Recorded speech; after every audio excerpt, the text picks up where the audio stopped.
प्यारे बच्चों जय हिंद। तो बेटा लास्ट लेक्चर के अंदर हमने डायमेंशन के बारे में पढ़ा, तो चलिए आज स्टार्ट करते हैं हमारा लेक्चर डायमेंशन पार्ट 2।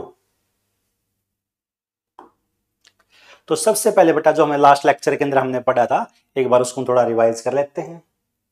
तो डायमेंशन के अंदर हमने पढ़ा, अगर बात करें मास के बारे में, तो मास का डायमेंशन क्या होता है आपका m, कैपिटल M। ऐसे ही आपकी जो लेंथ है, तो लेंथ का हमने डायमेंशन पढ़ा, वो क्या आपका L, और टाइम के लिए क्या हुआ आपका T। अगर इसके बाद हम बात करें डिस्टेंस के बारे में, तो डिस्टेंस का डायमेंशन होता है आपका L। ऐसे ही डिस्प्लेसमेंट के बारे में बात करें, तो डिस्प्लेसमेंट का डायमेंशन भी क्या होता है आपका L। अब हम बात करते हैं स्पीड के बारे में। हमें पता है कि हमारी जो स्पीड होती है वो डिस्टेंस बाई टाइम होती है। डिस्टेंस का डायमेंशन क्या होता है आपका L, टाइम का क्या होता है T। तो ये हो गया आपका L T की पावर -1, क्योंकि नीचे T की पावर +1 है, ऊपर जाके क्या हो जाएगा बेटा ये आपके -1। तो अब हम बात करते हैं वेलोसिटी के बारे में। जो वेलोसिटी होती है ये होती है आपकी डिस्प्लेसमेंट बाई टाइम। डिस्प्लेसमेंट का क्या हुआ L, टाइम का क्या हुआ T। तो वेलोसिटी के लिए भी क्या हो गया आपका L T की पावर -1।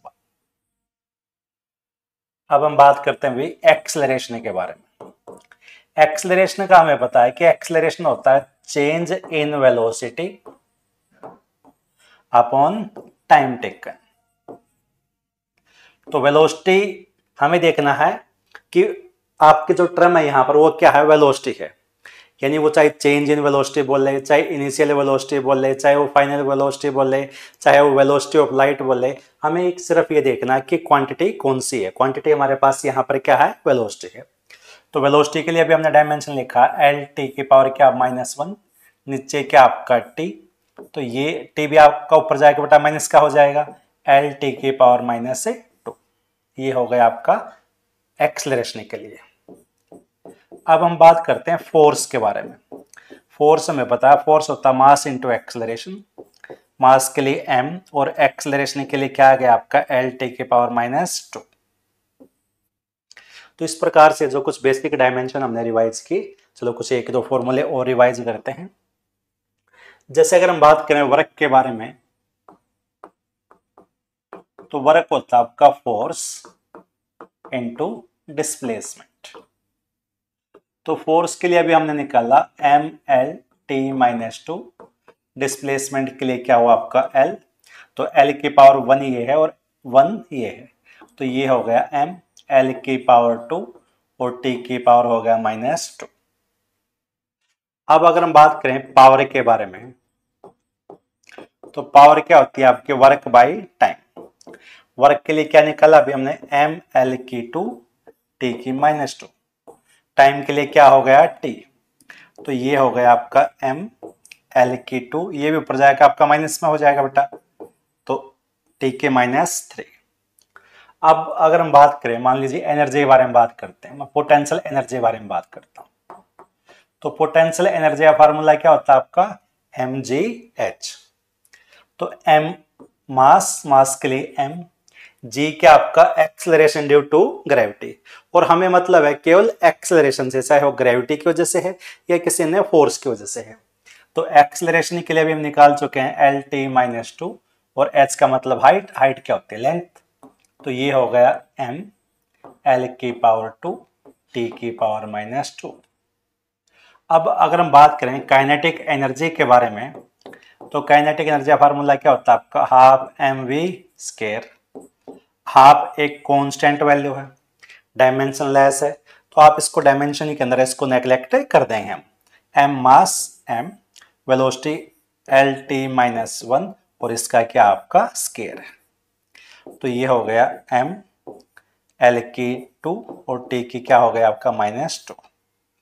तो अगर देखें पोटेंशियल एनर्जी, काइनेटिक एनर्जी, और यहां पर हमने बात की वर्क, कि जो एनर्जी का डायमेंशन आपका वही किसके इक्विवेलेंट आपका वर्क के।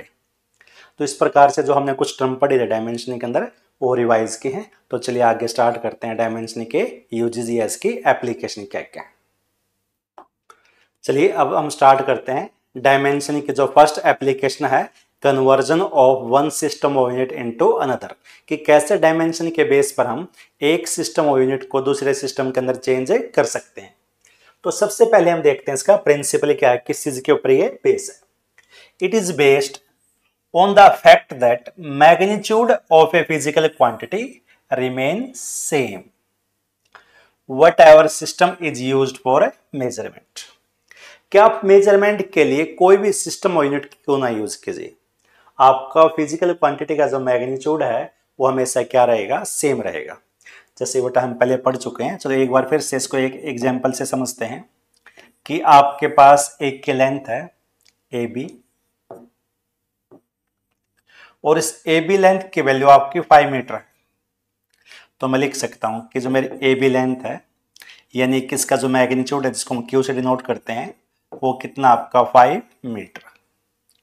अगर इस 5 मीटर को मैं ऐसे लिख दूं कि मेरी जो ए बी लेंथ है उसका मैग्नीट्यूड है मेरा 500 सेंटीमीटर, तो इसका मतलब हमारे जो ए बी लेंथ है वो सेम रही है। अगर दोनों सिस्टम के अंदर देखें तो इस सिस्टम के अंदर हमारे पास यूनिट मीटर है और यहाँ पर यूनिट क्या आपकी सेंटीमीटर है। तो कहने का मतलब हमारा सिस्टम यूनिट क्या हुआ, चेंज हुआ। दोनों सिस्टम के अंदर न्यूमेरिकल वैल्यू क्या हुई आपकी, चेंज हुई, परंतु जो वैल्यू है ए बी लेंथ वो क्या रही आपकी, एज इट इज है। तो यही क्या इसका प्रिंसिपल है कि जो मैग्नीट्यूड है किसी फिजिकल क्वांटिटी का वो हमेशा क्या रहता है, सेम रहता है, चाहे what ever system is used for measurement, चाहे आप कोई भी सिस्टम को यूज क्यों ना करो मेजरमेंट के लिए, आपका मैग्नीट्यूड कभी चेंज नहीं होता। यानी इसको मैं ऐसे लिख सकता हूं कि मेरा जो मैग्नीट्यूड क्यू है ये n1 इन 5 फर्स्ट सिस्टम के अंदर आपकी न्यूमेरिकल वैल्यू है, मीटर यूनिट है पहले सिस्टम के अंदर। ये मेरे पास सेकंड सिस्टम आ गया, इसके अंदर n2 आपकी न्यूमेरिकल वैल्यू है और सेंटीमीटर हमारे पास क्या है, यूनिट है। क्या आपका n1 u1 किसके इक्विवेलेंट होता है, n2 u2 के। और यहां पर n1 स्टैंड करता है फर्स्ट सिस्टम के अंदर न्यूमेरिकल वैल्यू, फर्स्ट सिस्टम के अंदर यूनिट, सेकंड सिस्टम के अंदर न्यूमेरिकल वैल्यू, और ये क्या हुई आपके सेकंड सिस्टम के अंदर आपकी यूनिट। अब मान लीजिए एग्जाम्पल के तौर पर हमारे को ये बोल देता है क्वेश्चन के अंदर कि आपका 1 न्यूटन है तो कितने डायन के इक्विवेलेंट है। हमें पता जो कि जो न्यूटन है वो किसकी यूनिट होती है आपकी, फोर्स की। तो यहाँ पर फिजिकल क्वांटिटी आपकी फोर्स है, तो फोर्स को हमने 1 न्यूटन में कन्वर्ट करना है डायन में। तो इसका मतलब 1 ये फर्स्ट सिस्टम के अंदर numerical value, n means Newton first system के अंदर यूनिट, और ये हाउ मेनी डायन्स के कितने डायन के इक्विवेलेंट है। तो हमें ये निकालना है, n2 की वैल्यू को हमें फाइंड आउट करना है, और डायन क्या है सेकंड सिस्टम के अंदर आपकी यूनिट है। तो यहां से n2 क्या हुआ आपका, n1 u1 अपॉन u2। तो इस प्रकार से हम एक सिस्टम को दूसरे सिस्टम के अंदर कन्वर्ट कर सकते हैं। तो एक बार ये जो आपके n1 u1 n2 u2 है इनका जो मतलब है इसको एक बार फिर से हम समझ लेते हैं। जैसे कि आपके पास कोई क्वांटिटी है और उस क्वांटिटी का जो डायमेंशन है उसको हमने लिख दिया इस प्रकार से, m की पावर a, l की पावर b और t की पावर c। कहने का मतलब जो a, b और c है ये आपके कोएफिशिएंट है m, l और t से। अब इसको एग्जाम्पल के तौर पर अगर हम समझे, जैसे मान के चलिए कि हमारे पास जो क्वांटिटी है वो आप फोर्स है, तो फोर्स का डायमेंशन हम सीख चुके हैं क्या होता है, m l t की पावर -2, और ये डायमेंशन की हमारी जर्नल इक्वेशन है। m का कोएफिशिएंट a है, यहाँ पर क्या 1, l का कोएफिशिएंट b है, यहाँ पर क्या 1, t का कोएफिशिएंट c है और यहाँ पर क्या -2।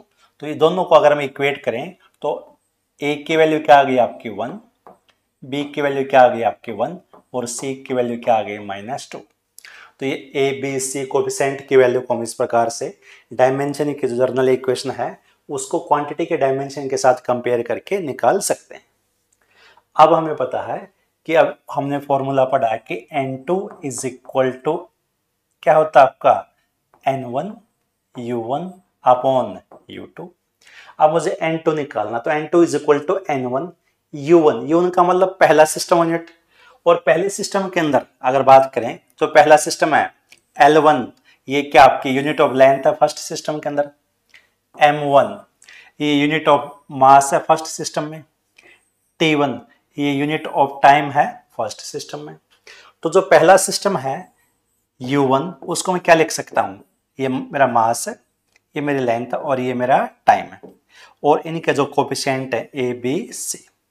इसी प्रकार से अगर मैं सेकंड सिस्टम को लिखना चाहूं तो उसको मैं क्या लिखूंगा, M2 L2 T2, और इनके कोफिशिएंट क्या ABC। तो इसी फॉर्मूला के द्वारा हमें N2 को फाइंड आउट करना, तो N2 is equal to N1 U1, ये आपका सिस्टम हो गया। नीचे क्या आपका U2, ये क्या हो गया आपका सिस्टम हो गया। अब यहां पर देखें M का जो कोफिशिएंट क्या है, M1 का कोफिशिएंट A है और M2 का कोफिशिएंट भी क्या है, A है, इसलिए हमने इसको कॉमनली लिख दिया कि M1 डिवाइड बाई M2 पूरे जो का कोफिशिएंट क्या आपका A है, L1 upon L2 coefficient B है, T1 अपॉन T2 कोफिशिएंट जो पावर है वो क्या आपकी C है। तो इस फॉर्मूले का यूज करके हम क्या कर सकते हैं, एक सिस्टम को दूसरे सिस्टम के अंदर कन्वर्ट कर सकते हैं। तो चलिए अब इस सिस्टम के ऊपर कुछ जो न्यूमेरिकल्स हैं उनको हम रिवाइज करते हैं। जैसे कि एक क्वेश्चन हमारे सामने, क्वेश्चन के अंदर बोलता है कि कन्वर्ट 1 न्यूटन इनटू डायन, कि 1 न्यूटन को कन्वर्ट करना हमें डायन के अंदर। तो सबसे पहले हमें पता होना चाहिए कि आपके जो जिस चीज को आप कन्वर्ट कर रहे हो कि वो क्वांटिटी कौन सी है। भाई जो न्यूटन है, न्यूटन किसकी यूनिट होती है आपकी, फोर्स की, तो मैंने लिखा फोर्स। फोर्स का डायमेंशन लिखिए mL/T⁻²। डायमेंशन की जर्नल इक्वेशन अभी हमने पढ़ा m⁴A L⁴B T⁻C। दोनों को मैं इक्वेट करता हूं, तो यहां से मैंने A की वैल्यू निकाली 1, B की वैल्यू निकाली 1 और C की वैल्यू निकाल दी मैंने -2। अब यहां पर हमारे से पूछता है कि 1 newton is equal to how many dynes. तो 1 न्यूटन आपका कितने डायन के इक्विवेलेंट है ये हमें निकालना है। और डायन है किस सिस्टम में होती है आपकी, CGS में, और न्यूटन किस में होती है आपकी, SI में। यानी ये क्या हुआ आपका N1 और ये क्या हुआ आपका U1 is equal to N2 हमें फाइंड आउट करना है, और ये क्या हो गया आपका U2। तो हमें पता है कि हमारा जो N2 होता है वो क्या होता है, N1 U1 अपॉन U2 के इक्विवेलेंट होता है। और U1 और U2 की वैल्यू अभी हमने बात की थी। U1 का मतलब क्या, फर्स्ट सिस्टम ऑफ यूनिट है, और U2 का मतलब क्या, सेकंड सिस्टम ऑफ आपका यूनिट है। अगर यहां से हम देखें तो ये हो गया आपका N2 is equal to N1, और N1 की वैल्यू क्या है आपकी, N1 की वैल्यू आपकी 1। हम कितने न्यूटन को चेंज कर रहे हैं, 1 न्यूटन को, तो ये हो गया आपका 1। अब बात करते हैं U1 और U2 के बारे में। तो ये तो हमने बात अभी की थी कि M1 अपॉन M2 की पावर A, और ये क्या आपके 1, L1 अपॉन L2 की पावर B, और B की वैल्यू भी आपकी 1 है, और ये क्या हुआ आपका T1 बाई T2, और उसकी पावर C है, और C की वैल्यू हो गई आपकी -2। ये हो गया। तो M1 L1 T1 ये आपका फर्स्ट सिस्टम है, M2 L2 T2 ये हमारा सेकंड सिस्टम है।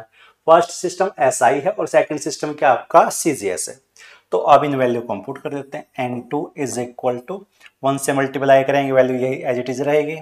तो M1 का मतलब मास, फर्स्ट सिस्टम में, फर्स्ट कौन सा आपका SI, और SI सिस्टम के अंदर हमारा मास किस में होता है, किलोग्राम में। M2 CGS सिस्टम ग्राम की power 1, first system SI length metre में, L2 CGS सिस्टम सेंटीमीटर में, पावर 1, और ये क्या हुआ आपका टाइम, चाहे SI है चाहे आपका CGS है, किसमें होगा आपका सेकंड में, और ये क्या हो गया आपका -2 हो गया। अब इसको थोड़ा और सोल्व कर लेते हैं।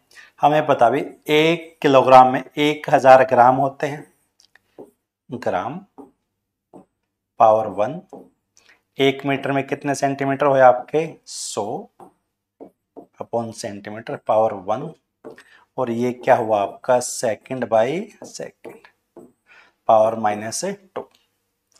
तो आपका ग्राम से ग्राम कैंसिल आउट होता है, सेंटीमीटर से हमारा सेंटीमीटर कैंसिल आउट हुआ, और सेकंड बाय सेकंड ये क्या बन गया आपका 1, यानी ये टर्म क्या हो गई आपकी, अगर इस टर्म को मैं यहाँ पर लिखूं, यानी ये बन गया 1 की पावर -2, यानी इसको लिख सकता हूँ 1/1 का स्क्वायर, और यानी ये क्या जाएगा आपका 1 आ जाएगा। तो ये सेकंड है, यानी ये पावर क्या टर्म क्या हो गई आपकी 1 हो गई। अब अगर यहां से देखें, यानी N2 is equal to 1000 into 100, तो 1 2 3 4 5 ये हो गया आपका 10 की पावर 5। तो इसका मतलब है कि आपका जो 1 न्यूटन है वो 10 की पावर 5 डाइन के इक्विवेलेंट होता है। तो इस प्रकार से हम क्या कर सकते हैं, एक सिस्टम ऑफ यूनिट को दूसरे सिस्टम के अंदर कन्वर्ट कर सकते हैं। तो चलिए कुछ और एग्जांपल देखते हैं।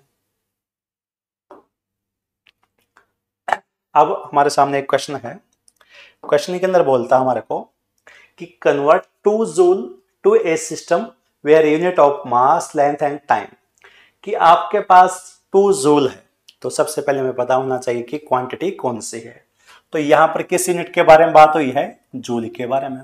तो जूल किसकी यूनिट होती है आपकी, एनर्जी की, और एनर्जी का जो डायमेंशन होता है अभी थोड़ी देर पहले हमने निकाला, जहां पर हमने काइनेटिक एनर्जी पोटेंशियल एनर्जी के बारे में बात की, तो वो क्या डायमेंशन था आपका m l की पावर 2 t की पावर -2।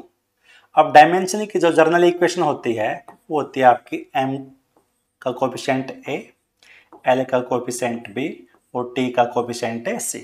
तो इस प्रकार से हम क्या करेंगे, दोनों को इक्वेशन को कंपेयर करेंगे, और जो आपके कोएफिशिएंट a, b और c हैं इनकी वैल्यू को हम फाइंड आउट करेंगे। तो a की वैल्यू क्या आ गई आपकी 1, b की वैल्यू क्या आ गई आपकी 2, और c की वैल्यू क्या आ गई आपकी -2। तो ये हमारा एक स्टेप कंप्लीट हुआ। तो हमें पता चलेगा अभी जूल है वो एनर्जी की यूनिट है, एनर्जी का डायमेंशन लिखते हैं और ए बी सी जो कोएफिशिएंट उनको फाइंड आउट कर लेते हैं।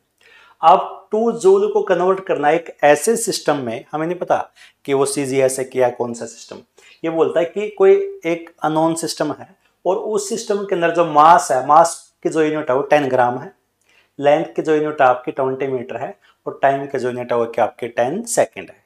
तो उसमें हमें कन्वर्ट करना है। तो डायमेंशन का जो आपका बेसिक फॉर्मूला है वो क्या बोलता है हमारे पास है जब हम कन्वर्ट करते हैं एक सिस्टम को दूसरे सिस्टम में, तो कन्वर्जन आपका जो बेस है उसका जो फॉर्मूला है N1U1 is equal to N2U2। तो यहां पर हमारे को 2 जूल को हमें कन्वर्ट करना है इस सिस्टम के अंदर, जो U2 हमारे को गिवन है, जहां पर यूनिट आपकी 10 ग्राम 20 मीटर और 10 सेकेंड। तो यहां पर N2 के वैल्यू को हमें फाइंड आउट करना है इस गिवन सिस्टम के अंदर। तो हमारे पास N2 is equal to N1U1 upon क्या हो गया U2। अब वैल्यू पुट कर दीजिए आप, N2 is equal to N1 कितने 2 जूल, U1 पहला सिस्टम कौन सा आपका जूल वाला। तो जूल जो आपकी यूनिट होती है एनर्जी की वो किस सिस्टम में होती है आपके एसआई में। तो एसआई सिस्टम यानी ये M1 L1 और T1 वो कोएफिशिएंट क्या आपके A B C. U2 second system M2 L2 T2 coefficient A B C. अब इसको हम क्या लिख सकते हैं 2 M1 बाई M2 और इसका कोएफिशिएंट क्या आपका A, ऐसे ही L1 अपॉन L2 B, और ये हो गया आपका T1 बाई T2 और इसका कोएफिशिएंट क्या हो गया C, T1 का C और T2 का C, ऐसे इसको लिख सकते हैं। अब M1 हमें पता है SI सिस्टम है जूल वाला, और M2 कौन सा आपका ये गिवन सिस्टम है। अब ये वैल्यू को हम रिप्लेस कर देते हैं। तो अब ये हो गया आपका N2 is equal to 2, M1 पहला सिस्टम है, पहले सिस्टम के अंदर मींस SI सिस्टम के अंदर मास किस में होता है आपका किलोग्राम में, और M2 सेकंड सिस्टम है, इसमें मास कितना है आपका 10 ग्राम A, और A की वैल्यू हमने पुट कर दी 1। ऐसे ही आपकी लेंथ L1 SI सिस्टम में किस में होती है मीटर में, और इस सिस्टम में क्या आपकी 20 मीटर, तो लिख दी 20 मीटर। और पावर क्या थी आपकी b, और b की वैल्यू क्या आपके पास है 2। अब हो गया आपका टाइम किस में आपका SI सिस्टम में सेकंड, और इस सिस्टम में टाइम की वैल्यू क्या दी हुई है आपकी 10 सेकंड दी है, और C की वैल्यू क्या आपकी -2। अब इस इक्वेशन को आप थोड़ा सोल्व कर लीजिए। तो अगर यहां से देखें हम 2, भाई एक हमें सेम बनाना था कि कैंसिल हो जाए। 1 किलोग्राम में 1000 ग्राम बाई 10 ग्राम की पावर 1। यहां पर मीटर मीटर, सेकंड सेकंड, सही है, कोई समस्या नहीं। तो ये हो गया आपका metre upon 20 metre, value same है 2। यहाँ पर क्या है ये सेकंड, और ये क्या आपका 10 सेकंड। तो इसको चेंज करने की हमें ज़रूरत ही नहीं है क्योंकि दोनों क्या आपके सेम। अब इस ग्राम से ग्राम कैंसिल कर दीजिए, मीटर से मीटर और सेकंड से सेकंड। तो ये हो गया आपका 2, और ये आप 1 0 से 1 0 कैंसिल कर देते हैं, तो ये आ गया आपका 100। ये आपका मीटर से मीटर, तो ये क्या, और क्या बच गया आपका 1/20, और इसका क्या आपका स्केयर। तो ये क्या हो गया आपका 1/10, और इसके पावर क्या आपके पास -2। ये वैल्यू इस प्रकार से आ जाती है। तो अब इसको थोड़ा और सोल्व कर लेते हैं। तो ये हो गया आपका 2 इंटू 100, ये क्या हुआ भाई आपका 1/20, और इसका स्केयर है वो 1/400 हो गया, ये हो गया। अब यहाँ पर क्या 1/10 है, और इसका क्या पावर क्या आपके -2 है। तो ऐसे इसको हम क्या कर लेते हैं, सोल्व कर लेते हैं। तो यानी अगर इसको हम सोल्व करें, एक बार बेटा हम सोल्व कर लेते हैं 1/2 इंटू पावर क्या आपके -2। अगर इसको सोल्व करना चाहूँ मैं, मान लीजिए, तो इसको लिख सकता हूँ मैं 1/1/10, और ये क्या आपकी पावर -2 है, यानी इसको लिख देता हूँ 1, और इस टर्म को नीचे ले आता हूँ, तो मैं लिख सकता हूँ 1/10, और ये पावर क्या हो गई अब आपकी +2। अगर इस टर्म को ऊपर लेके जाऊंगा तो ये पावर क्या हो जाएगी आपकी -2, यानी अब ये हो गया आपका 1/1/100, यानी इसको लिख सकता हूँ मैं 100। तो ये वैल्यू क्या आ गई आपकी, ये आ गया आपका 100। अब इसको सोल्व कर लेते हैं। तो ये 2 0 से ये 2 0 कैंसिल कर देते हैं, ये आपका 2, और ये क्या आ गया आपका 50, यानी हमारी N2 की वैल्यू क्या आ गई आपकी 50 आ गई। तो आप एक बार इसको नोट कीजिए, फिर हम आगे बढ़ते हैं। तो चलिए अब इसी कन्वर्जन के ऊपर हम 1 2 क्वेश्चन को और रिवाइज करते हैं। क्वेश्चन है the value of gravitational constant, के जो ग्रेविटेशनल कांस्टेंट है जी, इसकी वैल्यू आपकी एम के सिस्टम के अंदर जो वैल्यू गिवन हमारे को वो है 6.67 इंटू 10⁻11 न्यूटन मीटर स्क्वायर पर kilogram square. What will be it's value in CGS system, कि ऐसा सिस्टम के अंदर हमारे को वैल्यू गिवन है और सीजीएस सिस्टम के अंदर हमारे को पूछता है, यानी जो जी है, जी की वैल्यू क्या आपकी 6.67 इंटू 10⁻11 न्यूटन मीटर स्क्वायर, और नीचे क्या हो गया आपकी पर किलोग्राम स्क्वायर। इस सिस्टम को कन्वर्ट करना हमें कहां पर, सीजीएस सिस्टम में। अगर आपको ये जो आपकी यूनिट है इनकी सीजीएस सिस्टम के अंदर जो वैल्यू है वो पता है, तो इस क्वेश्चन को हम डायरेक्टली सोल्व कर सकते हैं। तो वो देखो कैसे कर सकते हैं, कि ये वैल्यू हो गई आपके 6.67 इंटू 10⁻11। तो ये न्यूटन कहां पर है आपकी, एम के सिस्टम में है, आपकी एसआई सिस्टम के अंदर यूनिट है। इसको कन्वर्ट करना हमें कहां पर है, सीजीएस सिस्टम के अंदर। तो सीजीएस सिस्टम के अंदर जो आपकी फोर्स है, फोर्स की यूनिट क्या होती है, डाइन। और अभी हमने पढ़ा था कि हमारा जो 1 न्यूटन है वो किसके बराबर होता है, आपका 10⁵ से डाइन के बराबर होता है। अगर ये वैल्यू हमारे को सीजीएस सिस्टम के अंदर इनकी वैल्यू पता है, तो इसको डायरेक्ट कैसे करेंगे हम, न्यूटन, न्यूटन को रिप्लेस किया हमने 10⁵ डाइन से, ये हो गया। अब आता है मीटर स्क्वायर, हमें पता भी कि आपका जो 1 मीटर है वो किसके बराबर होता है, 100 सेंटीमीटर, यानी 1 मीटर को मैं 10⁻² सेंटीमीटर भी लिख सकता हूँ। और यहाँ पर आपका क्या है, मीटर का स्क्वायर है। तो मीटर का स्क्वायर है तो यहाँ पर स्क्वायर करें तो यहाँ पर भी स्क्वायर हो जाएगा। तो इसका मतलब क्या, मैं 1 मीटर स्क्वायर को लिख सकता हूँ, इसका स्क्वायर करें 10⁴ सेंटीमीटर स्क्वायर, ये हो जाएगा। तो इसको रिप्लेस किया हमने 10⁴ सेंटीमीटर स्क्वायर हो गया। अब बात करते हैं किलोग्राम के बारे में। तो किलोग्राम के भी हमें पता है कि 1 किलोग्राम आपका 10⁻³ ग्राम के बराबर होता है, यानी 1000 ग्राम के बराबर होता है। तो यहाँ पर क्या किलोग्राम का स्क्वायर, अगर इसका स्क्वायर कर देता हूं मैं, तो 1 किलोग्राम का क्या स्क्वायर है, तो इसका स्क्वायर करें तो ये क्या हो जाएगा, 10⁻6 ग्राम हो जाएगा। तो ये हो गया आपका 10⁻6 ग्राम हो गया। तो अब इसको थोड़ा सोल्व कर लेते हैं। 6.67 इंटू 10⁻11, ये 10⁵, ये क्या आपका 4, 10 क्या हो गया आपका 9, ये 6 है, ऊपर जाए क्या हो जाएगा आपका माइनस का 6, और यूनिट क्या हो गई आपकी डायन सेंटीमीटर स्क्वायर पर ग्राम स्क्वायर। अब थोड़ा पावर को सोल्व कर लेते हैं। ये क्या हुआ आपका +9 -6, तो क्या आपके प्लस का 3 रह गया, और -11 में से प्लस का 3 आपका माइनस हुआ, तो ये हो गया आपका 6.67 इंटू 10⁻8, यूनिट क्या आ गई आपके डायन सेंटीमीटर स्क्वायर और पर ग्राम स्क्वायर। तो इस प्रकार से अगर हमारे को ये जो आपके यूनिट क्वेश्चन के अंदर गिवन है, इनके सीजीएस सिस्टम के अंदर वैल्यू पता है, तो डायरेक्ट क्वेश्चन को हम सोल्व कर सकते हैं। तो एक बार आप इसको नोट कर लीजिए, फिर एक ऐसा क्वेश्चन हम और करते हैं।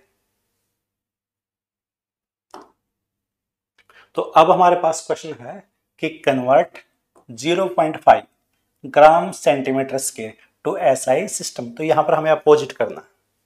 तो यहां पर हमारे को जो वैल्यू गिवन है वो है 0.5 ग्राम सेंटीमीटर स्क्वायर, और इसको कन्वर्ट करना हमें एसआई सिस्टम में।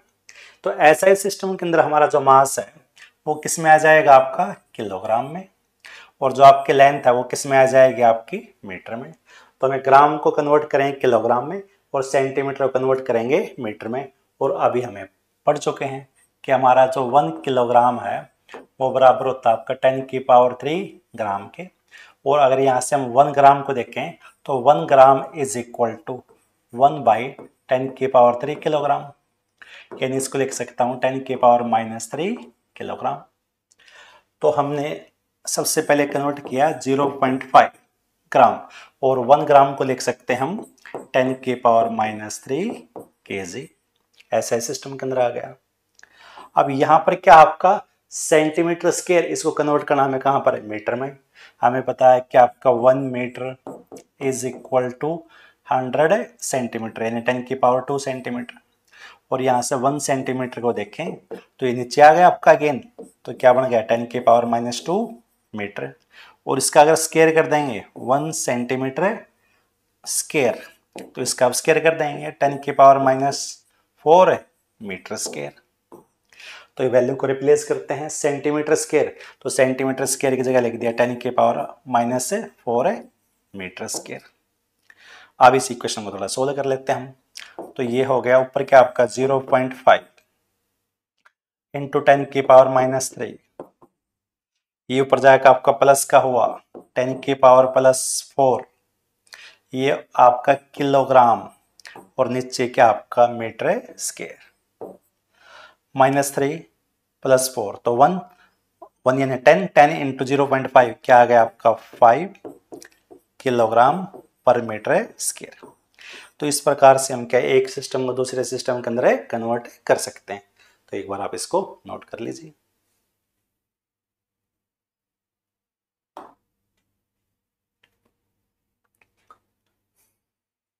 तो अब हम बात करते हैं बेटा डायमेंशन, जो हमने पढ़ा है उसका सेकंड है यूज, कि डायमेंशन के बेस पर हम आपके पास जो गिवन फॉर्मूला है उस फॉर्मूले के जो करेक्टनेस है, जो एक्यूरेसी है, उसको चेक कर सकते हैं। तो चलिए देखते हैं कैसे। To check the dimensional correctness of a given physical relation. तो सबसे पहले बात करते हैं इसके प्रिंसिपल के बारे में। तो इसका प्रिंसिपल क्या है, it is based on the principle of homogeneity. Homogeneity का मतलब होता है इक्वेशन की इक्वलिटी। होमोजेनिटी का मतलब क्या है, इक्वलिटी ऑफ इक्वेशन।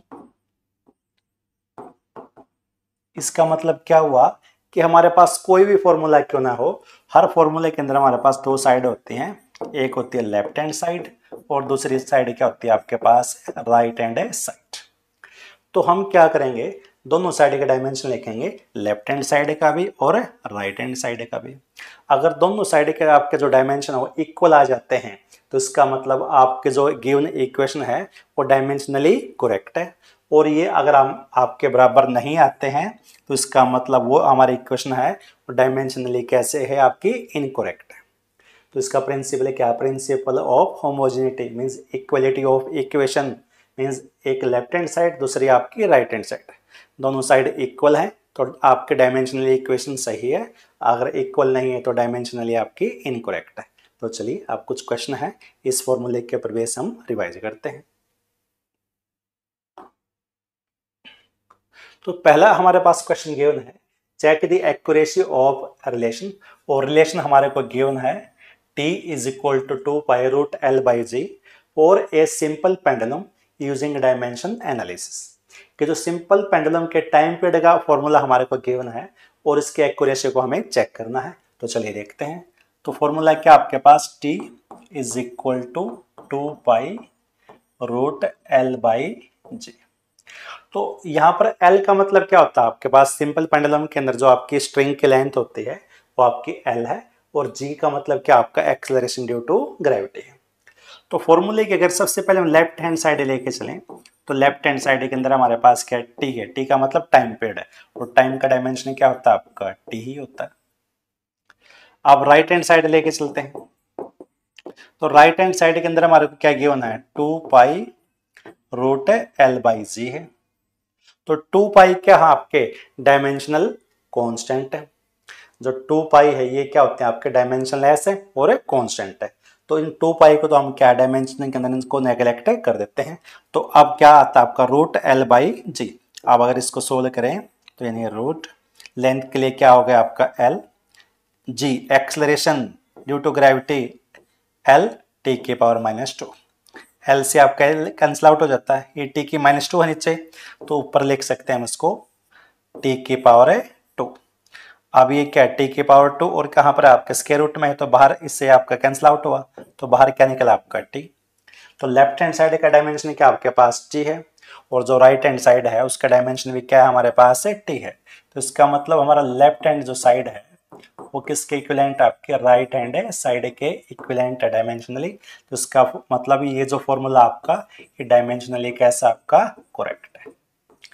तो इस प्रकार से हम क्या कर सकते हैं, इक्वेशन के जो एक्यूरेसी को चेक कर सकते हैं। चलिए एक दो क्वेश्चन और देखते हैं।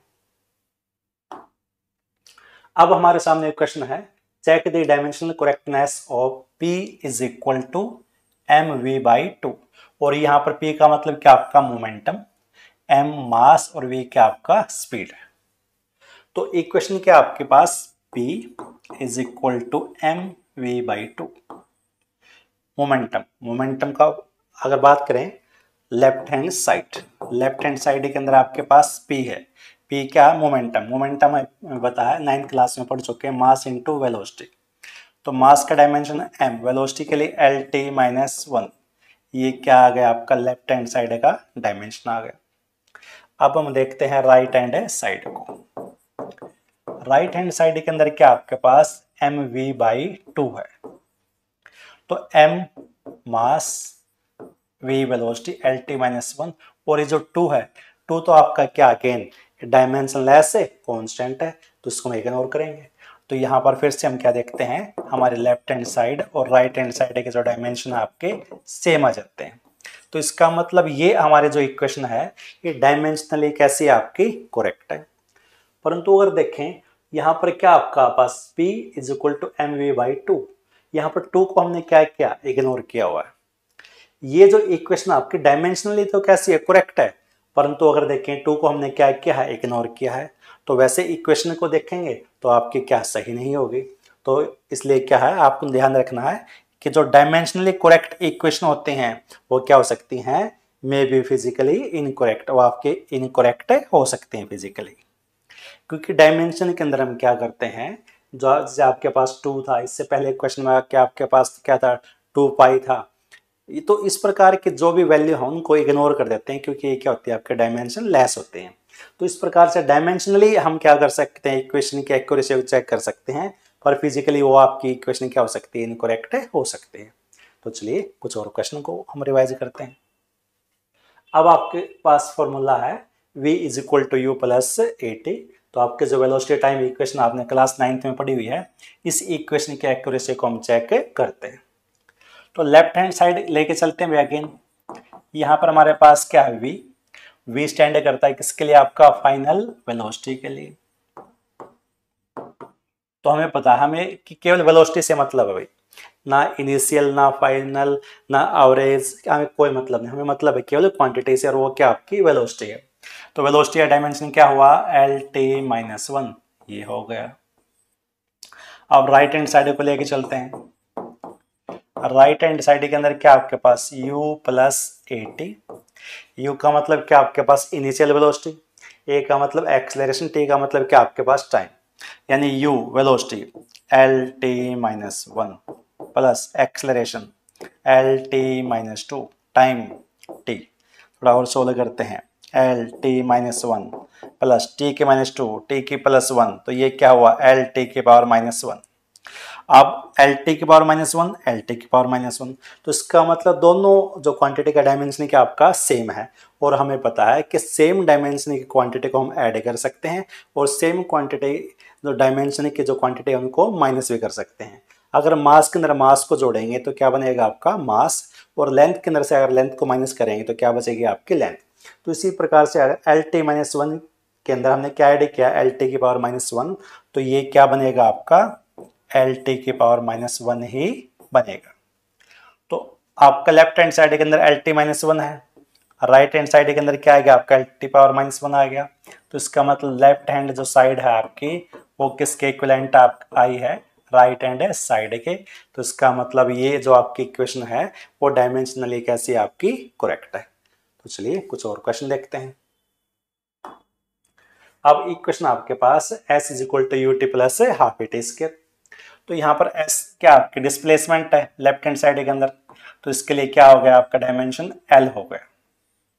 राइट हैंड साइड के अंदर क्या आपके पास ut plus half AT square. Solve कर लेते हैं।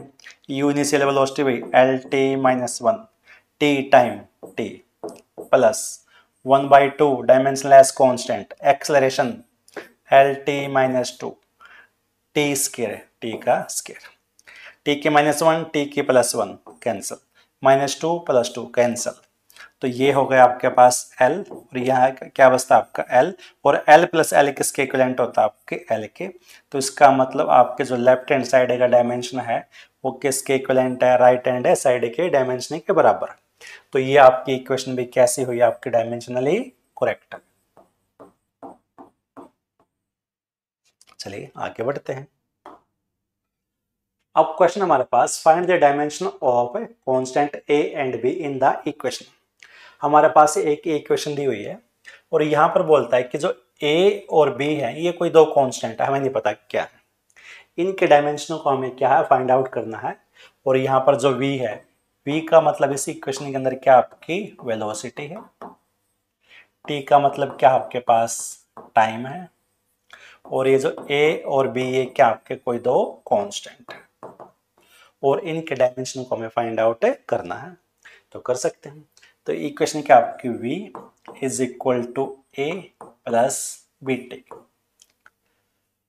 तो अगर इसी इक्वेशन को ध्यान से देखें हम, तो यहाँ पर क्या बेटा हमने इस टर्म के अंदर हमने प्लस किया इस टर्म को, यानी इस क्वांटिटी के अंदर इस क्वांटिटी को जोड़ा, तब हमारे को ये मिली, ये क्वांटिटी मिली। तो हमें पता अगर मास के अंदर मास जोड़ेंगे तो क्या मिलेगा, मास। लेंथ के अंदर लेंथ जोड़ेंगे तो क्या मिलेगी, लेंथ।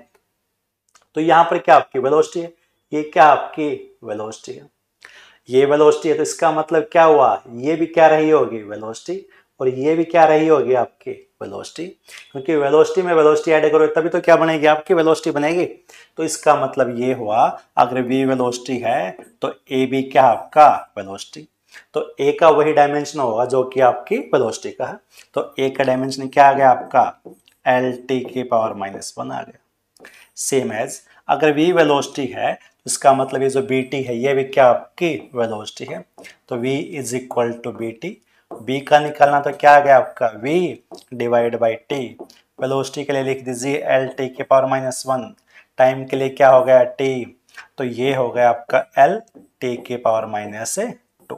तो इस प्रकार से जो डायमेंशनलेस सॉरी जो आपके कांस्टेंट है उनके डायमेंशन को हम फाइंड आउट कर सकते हैं।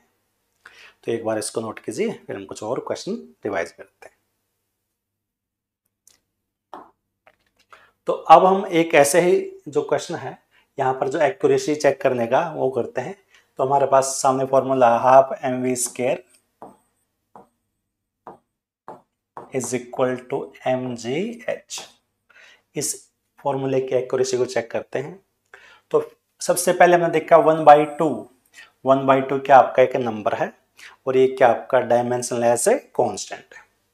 तो अब बात करते हैं मास। हम लेफ्ट हैंड साइड के अंदर देख रहे हैं पहले मास के लिए m, वेलोसिटी L(t⁻1) और इसका क्या हो गया आपका स्क्वायर। अब राइट हैंड साइड के बारे में बात करते हैं, mass m, g acceleration due to gravity मतलब हमें एक्सेलरेशन से है, हाइट लेंथ। तो सॉल्व कीजिए m square L(2) T⁻2 is equal to m L(1) और 1 पावर ये है L(2) T की पावर क्या हो गई -2। अगर दोनों साइड को देखें तो दोनों साइड का डायमेंशन क्या आपका सेम है, तो इसका मतलब ये इक्वेशन भी आपके डायमेंशनली कैसी है आपकी करेक्ट है। तो चलिए आगे बढ़ते हैं। अब हमारे सामने क्वेश्चन है कि find the dimension of unknown quantities a and b। ये आपके पास फॉर्मूला है और यहाँ पर अननोन क्वांटिटीज हैं a और b, तो इनके डायमेंशन को हमें फाइंड आउट करना है। तो यहाँ पर जो f है, f का मतलब है आपका फोर्स और जो आपका x है, x का मतलब इस क्वेश्चन के अंदर क्या आपका डिस्टेंस, और हमें फाइंड आउट करना है a और b जो दो कांस्टेंट वैल्यू है इनके डायमेंशन को। भाई हम पढ़ चुके हैं अगर आपके पास कोई ट्रिग्नोमेट्रिक फंक्शन है, एक्सपोनेंशियल फंक्शन है या कोई लॉगरिथमिक फंक्शन है, वो सब कैसे होते हैं आपके डायमेंशन लेस होते हैं। तो इसका मतलब ये हुआ कि ये जो वैल्यू है, इसका मतलब ये है कि जो वैल्यू आपकी log bx, तो इसका मतलब ये कैसी आपकी डायमेंशन लेस है। तो अगर यहां से देखें अगर log bx आपकी क्या आनी चाहिए, आपके डायमेंशन लेस आनी चाहिए, तो इसका मतलब है ये जो आपका bx है ये क्या आपका डायमेंशन लेस हुआ। ये डायमेंशन लेस है तो इसका मतलब bx को क्या होना पड़ेगा, डायमेंशन लेस। तो इसलिए हम जो bx है ये आपका डायमेंशन लेस है, इसलिए इसको एक डायमेंशन लेस से हमें इक्वेट कर देते हैं। जैसे इसको हमने 1 से इक्वेट कर दिया, 1 क्या आपका डायमेंशन लेस है। तो इसलिए अगर यहाँ से b को देखें तो b किसके बराबर आ गया भाई आपका 1/x, और x का मतलब क्या आपके पास डिस्टेंस है, डिस्टेंस के लिए क्या होता है आपका l, तो ये क्या हो गया L⁻⁻1। तो इसका मतलब b का डायमेंशन क्या आ गया आपका L⁻⁻1 आ गया, क्योंकि अगर b का डायमेंशन L⁻1 आएगा और ये x का मतलब डिस्टेंस है तो ये क्या आ जाएगा आपका L⁻1, और L⁻1 और L⁻1 एक दूसरे क्या कर देंगे आपकी कैंसिल कर देंगे, इसलिए आपकी ये वैल्यू क्या आ जाएगी, डायमेंशन लेस आ जाएगी। अब b के बारे में अब हम बात करते हैं a के बारे में। अब f है इज इक्वल टू दिस, और ये टर्म तो आपके क्या है डायमेंशन लेस है, तो मतलब f किसके इक्विवेलेंट होगा आपका, f के इक्विवेलेंट होगा, मींस ये फोर्स है तो इस साइड भी क्या होगा है, ये पूरी टर्म क्या फोर्स है, तो ये डायमेंशन लेस है, तो इसका मतलब a क्या होना चाहिए आपका पक्का फोर्स होना चाहिए।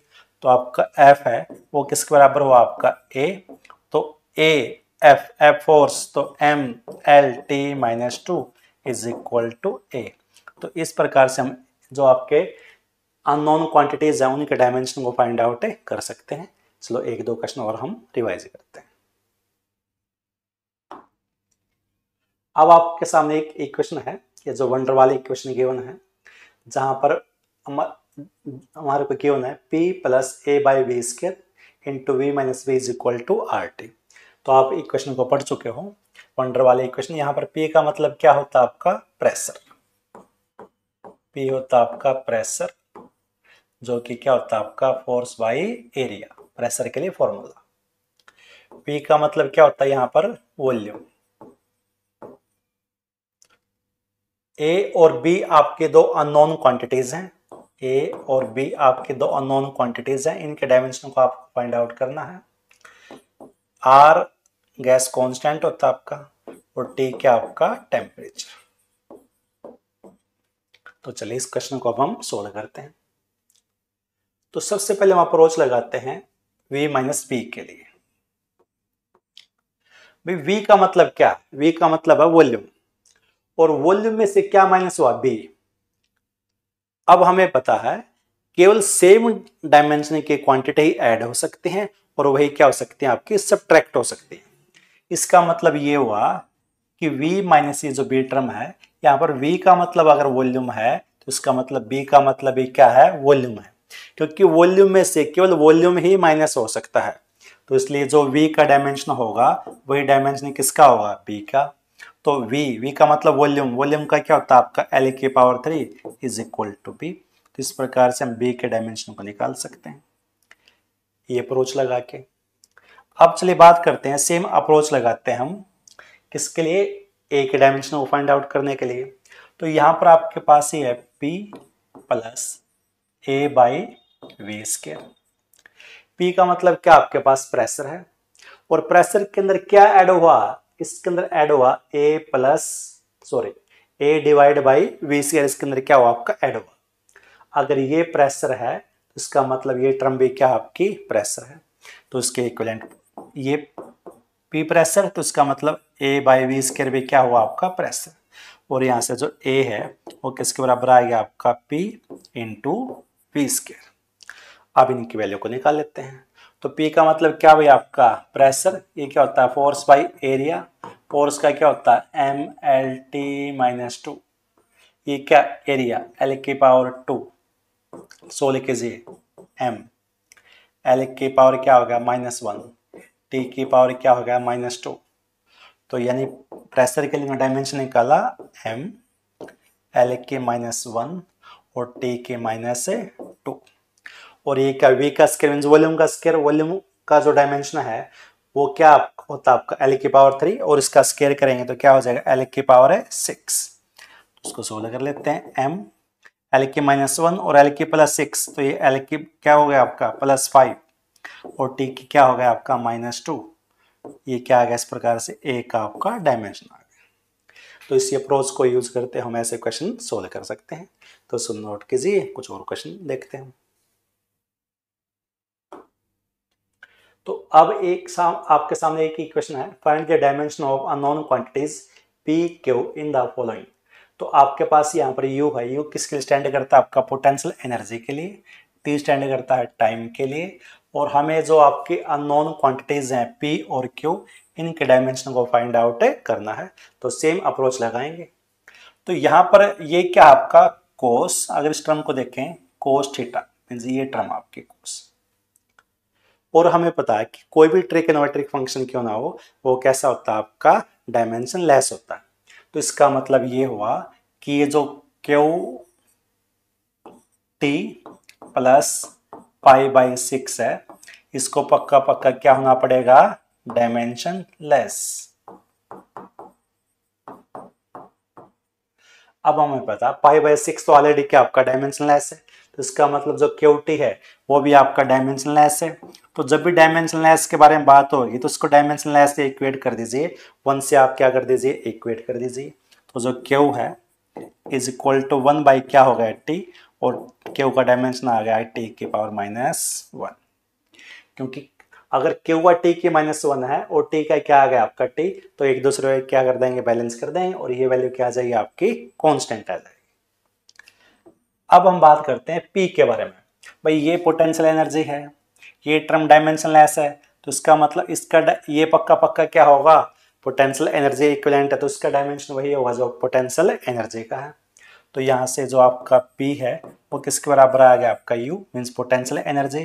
तो P is equal to U, potential energy, gravitational potential energy mgh, m g l t minus 2, height l, तो ये क्या हो गया m l की पावर 2 और t की पावर माइनस 2। तो ये डायमेंशन क्या आ गया आपका P का। तो इस प्रकार से क्वेश्चन को हम सोल्व कर सकते हैं। तो एक बार आप इसको नोट कर लीजिए, फिर हम आगे बढ़ते हैं। अब एक ऐसा ही क्वेश्चन आपके सामने, तो यहाँ पर है if alpha is equal to f by V square into sine beta T, find dimension of alpha and beta. तो हमारे को डायमेंशन पूछता है अल्फा का और बीटा का, और यहाँ पर बोलता है कि v आपकी वेलोसिटी है, f आपकी फोर्स है और t क्या आपका टाइम है। तो ठीक है, सोल्व कर लेते हैं। Again sine beta, trigonometric function कैसे होते हैं आपके, डायमेंशन लेस होते हैं। तो इसका मतलब ये बीटा को क्या होना पड़ेगा, डायमेंशन लेस। तो डायमेंशन लेस से इक्वेट कर दीजिए 1 से, तो beta is equal to 1 by T, यानी 1 बाई टी, टाइम का डायमेंशन टी, तो ये क्या आ गया टी की पावर माइनस 1। ये सोल्व हो गया। अब बात करते हैं हम, ये आपका अल्फा है और ये क्या आपका एफ बाई वी स्क्वायर है। तो इसका मतलब ये टर्म आपके डायमेंशन लेस है। अब एफ और वी क्या आपके, एफ का डायमेंशन होता है आपको पता, वी स्क्वायर का डायमेंशन है। तो जो इस टर्म का डायमेंशन आएगा वही डायमेंशन पक्का पक्का किसका आएगा, आपका अल्फा का।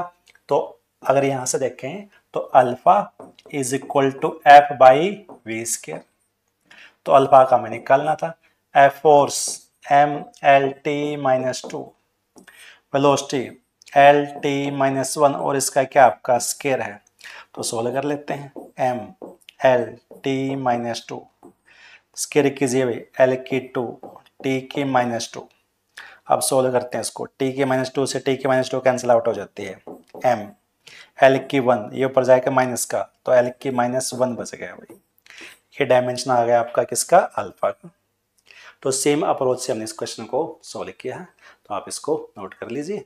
तो बेटा डायमेंशन के बेस पर अब हम कुछ और क्वेश्चन रिवाइज करते हैं, तो चलिए देखते हैं। जैसे एक आपके सामने एक क्वेश्चन है, P is equal to H rho G. तो यहाँ पर जो P है वो स्टैंड करता है किसके लिए, आपका प्रेशर के लिए।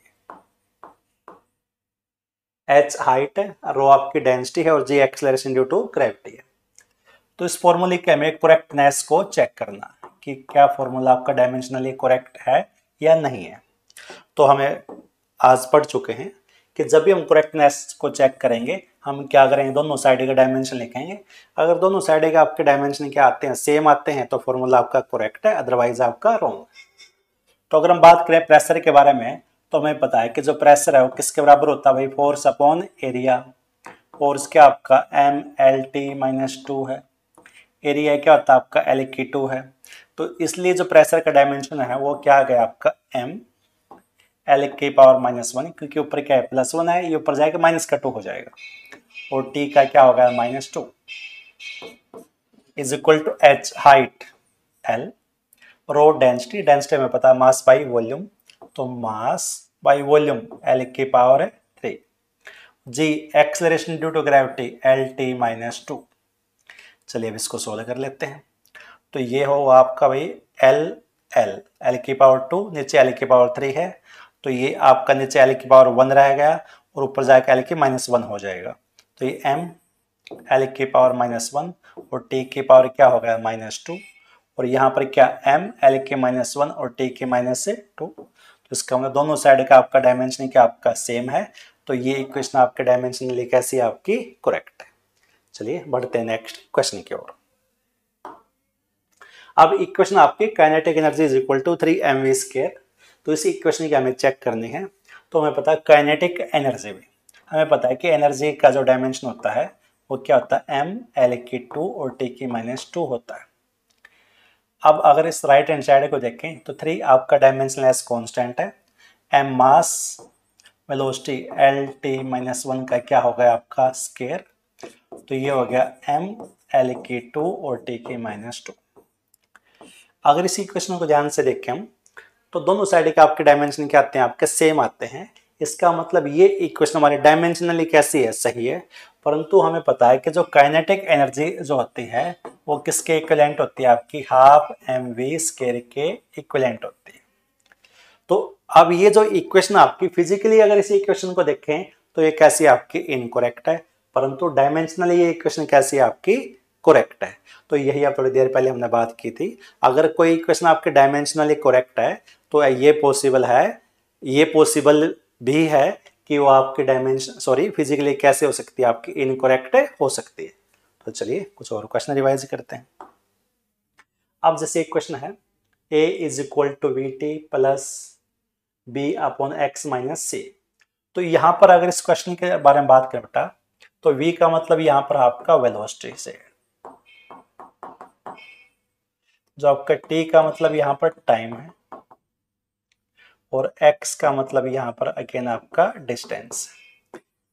a, b और c ये आपके पास कोई 3 अननोन है और उनके डायमेंशन को हमें फाइंड आउट करना। तो हम पढ़ चुके हैं सेम अप्रोच। सबसे पहले चलिए स्टार्ट करते हैं। x माइनस सी, x का मतलब क्या है, डिस्टेंस। डिस्टेंस में से क्या माइनस हुआ, c। तो डिस्टेंस में से क्या माइनस हो सकता है, आपका डिस्टेंस। तो इसका मतलब जो डायमेंशन x का होगा वही किसका होगा, c का। तो x इज इक्वल टू सी, और x का क्या होता है आपका डिस्टेंस का l, तो c का क्या आ गया आपका l। एक सोल्व होगा आपका। दूसरी अप्रोच कि a is equal to V T, कि जो डायमेंशन a का वही डायमेंशन किसका होगा, आपका vt का। क्योंकि vt प्लस ये वैल्यू हमने इसके अंदर vt के अंदर ऐड की तो क्या मिला, हमें a मिला। तो इसका मतलब जो इस क्वांटिटी का डायमेंशन है वही इस क्वांटिटी का डायमेंशन, और वही क्या है, इस कंप्लीट का डायमेंशन है। तो इसका मतलब ये हुआ क्या, जो आपका a है वो किसके इक्विवेलेंट है, आपका vt के। एक का डायमेंशन निकालना है v velocity L T minus one, T time, minus one plus one cancel, तो a का डायमेंशन क्या आ गया आपका l, c का डायमेंशन l, a का डायमेंशन भी क्या आ गया आपका l। अब हमें निकालना b के डायमेंशन के बारे में। तो हमें पता है अगर ये जो डायमेंशन a का है वही डायमेंशन किसका होगा, इस पूरी टर्म का होगा। a is equal to B upon X minus C. a का डायमेंशन भाई l is equal to b का निकालना x माइनस सी, एक्स का l, c का भी हम निकाल l, l माइनस l क्या बनेगा आपका l। तो यहां से अगर देखें तो b किसके इक्विवेलेंट आएगा, l इंटू l, l की पावर है 2।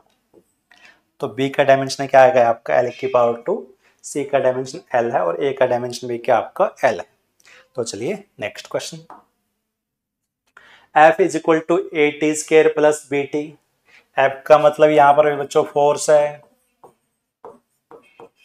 टी का मतलब आपका टाइम है, ए और बी आपके कोई 2 अननोन है, कांस्टेंट है, और इनके डायमेंशन को हमें फाइंड आउट करना। तो हमें पता है कि भी अगर ये फोर्स है तो इसका मतलब ये भी फोर्स है, ये भी फोर्स है। फोर्स में फोर्स को ऐड करें तभी तो क्या मिलेगी, फोर्स। इसका मतलब force is equal to A T square. A का डायमेंशन निकालना तो ए क्या आ गया आपका F upon T square. Force के लिए एम एल टी माइनस 2, ये क्या हो गया आपका टी की पावर 2। इसको सोल्व कर लेते हैं, एम एल ऊपर जाके माइनस का टी की माइनस 4, ये आ गया।